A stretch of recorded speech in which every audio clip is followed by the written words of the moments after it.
Ζωή σε ένα νέο παιχνίδι έδωσαν οι μαθητές του 32ου Δημοτικού Σχολείου Ηρακλείου. Πρόκειται για το T-Ball, μια παγκόσμια πρωτοτυπία ενός Έλληνα καθηγητή που προσελκύει καθημερινά όλο και περισσότερους παίκτες.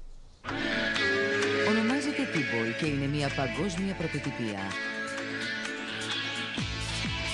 Ένα καινούριο ελληνικό παιχνίδι που δημιουργήθηκε από την συνένωση της επιτραπέζιας αντισφαίρησης, το γνωστό πινκ-πονγκ και του βόλεϊ. Δημιουργός του ένας Έλληνας καθηγητής φυσικής αγωγής, ενώ ζωή σε αυτό το νέο παιχνίδι έδωσαν οι μαθητές του 32ου Δημοτικού Σχολείου Ηρακλείου Κρήτης.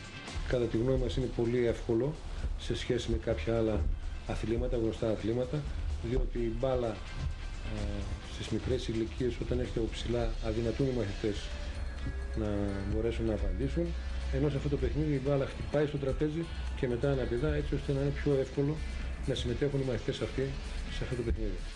Οι διαφορετικοί αλλά απλοί κανονισμοί το καθιστούν ένα ενδιαφέρον τεχνικό και λιγότερο επιθετικό και ανταγωνιστικό παιχνίδι που απευθύνεται ακόμη και σε άτομα με αναπηρία. Το παιχνίδι αυτό επιδρά σαν προπαρασκευαστικό στάδιο για την εκμάθηση δεξιοτήτων πάνω στο βόλεϊ σε σημαντικό βαθμό. Ο σκοπός μας αυτή τη στιγμή είναι να γίνει γνωστό σε όλο τον κόσμο. Ήδη έχουμε ξεκινήσει ένα καλεντάρι επισκέψεων σε όλα τα πανεπιστήμια στην Ελλάδα, έτσι ώστε να γίνει γνωστό και επιθυμούμε, εφόσον αρέσει τα παιδιά, να είναι κάτι θετικό για την παιδεία. Το T-Ball έχει μεγάλο βαθμό ευκολίας για τους μικρούς, αλλά μπορεί να γίνει γρήγορο και αρκετά δύσκολο για τους επιδέξιους.